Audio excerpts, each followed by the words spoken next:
Malam itu bukan hanya sekedar diskusi atau obrolan seorang lelaki yang mencari ketenangan setelah aktivitas sehari-hari dengan ditemani secangkir kopi. Melainkan kita sedang menyatukan visi untuk sebuah karya yang menantang jiwa seni kami. Terus ikuti langkah perjalanan kami tanpa kenal lelah hanya untuk sebuah mimpi dengan makarya di hari ulang tahun kemerdekaan di negeri ini.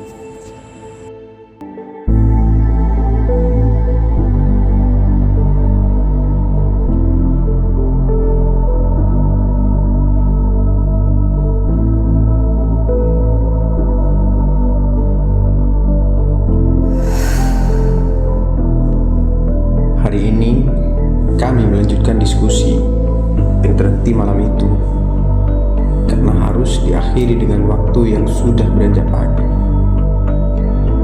Dan mari kita diskusi. Untuk tahun ini saya dapat berita langsung dari Pak Didi untuk Agustus tahun ini Desa Berapi ditarget sama kecamatan itu untuk mengeluarkan ya sebuah karya yang akan ditampilkan di Karavan nanti. Temanya mengenai apa kira-kira? Ya itu saya bingung masalah tema ini. Karena yang jelas kalau karnaval itu yang jelas kan paling mencolok itu adalah tema masalah budaya Nusantara itu biasanya. Nah, kalau berhubungan dengan budaya Nusantara, otomatis apa yang ada di desa kita itu kita munculkan. Kalau yang tahun kemarin itu kan bahasa mat. Ya, meskipun tidak sempurna, yang jelas kita sudah berhasil. Kemudian untuk tahun ini saya juga bingung yang mana yang harus diangkat dengan budaya-budaya lokal yang ada di Berapi. Ya, mungkin teman-teman punya masukan dari beberapa sumber, ya monggo. Saya ada ini ya, kemarin kita angkat tab budaya lokal ya, kita lokal kita angkat. Saya ingin genre kita ini lebih ke mistis ya. Dalam artian saya inginnya itu mengangkat dan menggali lebih dalam lagi cerita mengenai ini wisata di desa kita di Dam 8 itu. Saya ingin menggali lebih dalam tentang penghuni Dam 8. Kayaknya menarik karena masyarakat luas itu tidak banyak tahu mengenai siapa penghuni di sana. Saya dengar info juga ada susuk ratu kan. Ya tunggu dulu, jangan langsung menyebutkan. Maksud saya itu kan mitos, itu kan hanya sekedar cerita. Kemudian yang membingungkan saya ketika kita tanya masalah sumbernya itu dari mana. Oh, kalau masalah itu saya pernah dengar dari seorang kakek. Kalau ada cerita ada sosok penunggu yang berubah wujud jadi ular, kemudian menjelma menjadi seorang ratu yang cantik, tapi namanya saya lupa. Mana kalau kita nanti malam cari narasumber, mungkin di sekitaran penduduk di Dam 8 itu tahu cerita. Gini bro, kalau masalah memang itu cerita mistis, apakah cerita itu bisa dipertanggungjawabkan? Contoh, dipertanggungjawabkan ketika ada salah satu tokoh, baik itu tokoh itu mempertanyakan benar tidaknya, atau istilahnya seakan-akan itu kita hanya ngarang belaka. Itu yang paling harus kita pikirkan, karena nanti itu kan yang menyimak atau melihat langsung itu kan bukan hanya orang Berapi, Itu di luar Berapi, itu yang harus kita pikirkan. Nah, ketika orang mendengar langsung dengan tampilan kemudian narasi atau dialog itu yang mengangkat Dam 8 tentang misteri itu, siapa yang bisa bertanggungjawabkan itu loh maksudnya.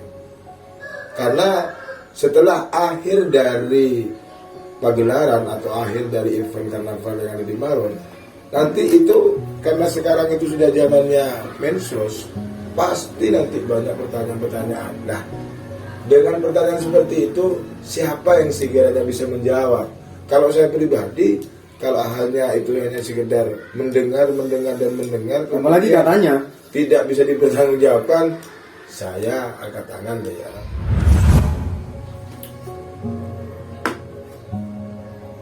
Lalu bagaimana selanjutnya ini? Jadi kalau kita itu mau mencari sumber, kalau memang sepakat kalian itu mau mengangkat misteri dan balapan, monggo sudah kita bentuk tim, kita manfaatkan di Karang Taruna ini teman-teman kita, monggo.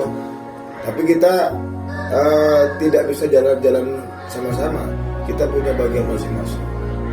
Saya mohon maaf ketika nanti umumnya tidak bisa bantu untuk menemui sesepuh itu, karena saya memang tahu sendiri. Saya mulai dari sekolah, pulang dari sekolah langsung melatih anak, malamnya sih kita masih duduk bareng. Jadi jangan saling menunggu. Siapa yang punya kesempatan, monggo sudah ya. Ya, kalau masalah itu gampang, guys. Yang penting kita cari narasumber itu jangan satu orang. Satu orang, betul, Ya. betul. Nanti kita cari narasumber yang lain. Kita Cerita padukan. itu sama apa tidak, fiktif apa tidak. Memang cerita itu ada apa mengada-ngada, itu saja. Tapi dulu pernah sih Mbah itu cerita seperti itu. Memang ada sosok penunggu. Kita harus cari narasumber yang lain. Ya sudah ya, saya siap. Nanti saya konsep narasinya dari hasil temuan kita ke narasumber nanti.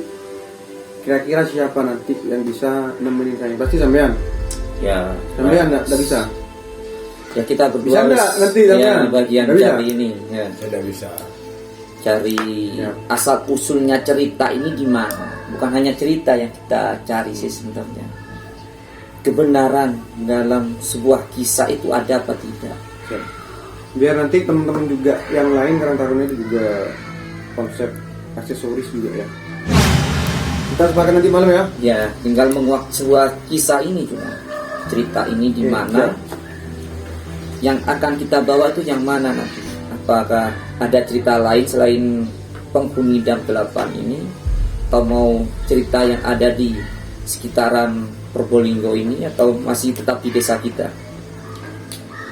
Kita menunggu hasil nanti di mana endingnya dari sebuah pencarian kita. Apakah benar-benar cerita itu fiktif itu saja? Yang penting narasumbernya yang kita harus temui harus lebih dari satu orang. Iya, pasti. Dan jelas gini, itu kan di luar nalar kita. Yang dinamakan dengan fiktif tidaknya itu kan, yang jelas kalau di di kehidupan nyata itu yang jelas kan hanya fiktif belaka. Belakangnya. Kemudian karena kita ini zamannya sudah zaman modern, beda dengan itu. Sekarang itu Iya, sebuah mitos ya. 30% orang yang mempercayai hal-hal seperti itu sekarang.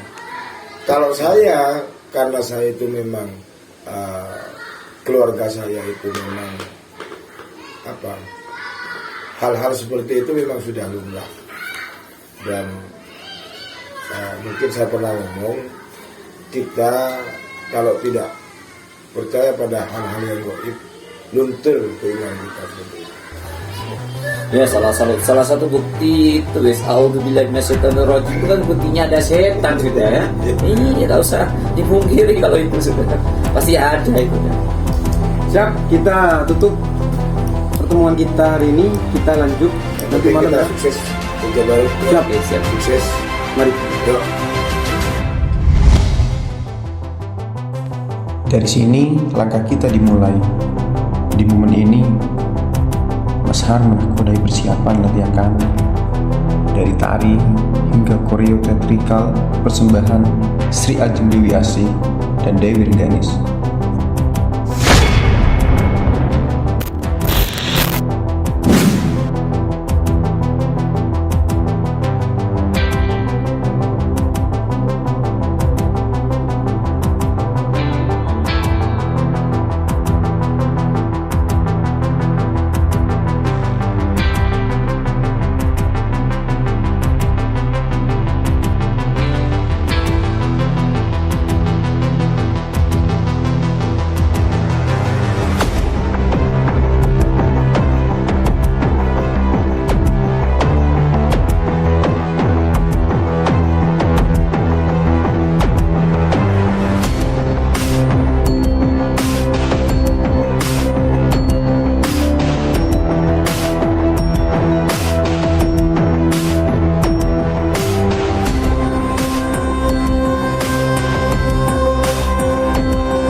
Perkenalkan, ini kami para sahabat tim juang kreator BVC. Ada Mas Ponco, Mas Rio, Mas Gatot, Mas Kamil, dan Mas Bahul. Mereka juga salah satu suksesor di balik layarnya dari kesuksesan BVC di event karnaval ini. Di saat seorang ayah dan suami di luar sana menikmati hangatnya malam bersama keluarga mereka, melepas lelahnya setelah aktivitas dan kewajiban seorang kepala rumah tangga dari pagi hingga menjelang sore. Tapi mereka di sini berjuang demi kesuksesan sebuah mahakarya yang dinanti oleh seluruh pasang mata yang menunggu hasil karya kami. Lelah badan, iya. Lelah pikiran pasti, tapi jiwa tetap semangat demi senyum kebanggaan dari warga tercinta Desa Brabe. Dan terus ikuti langkah perjalanan kami, tetap support dan dukung kami.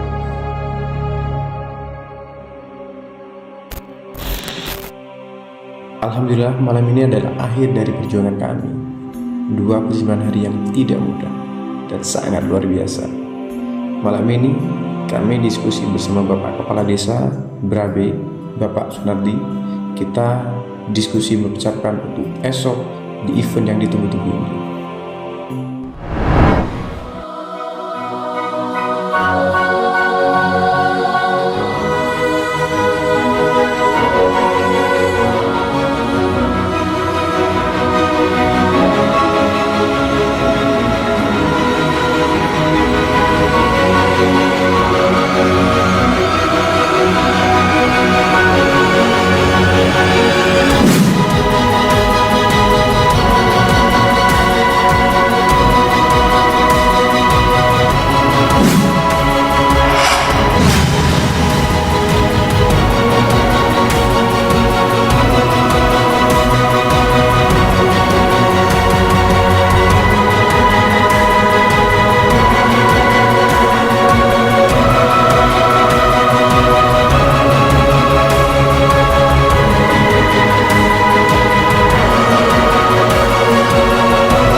Alhamdulillah dengan kemenangan kita di Condong dan juga di Maron, mudah-mudahan jadi penyemangat kita untuk ke depan. Semangat untuk Brabe! Semangat! Brabe Village! Jaya! Jaya!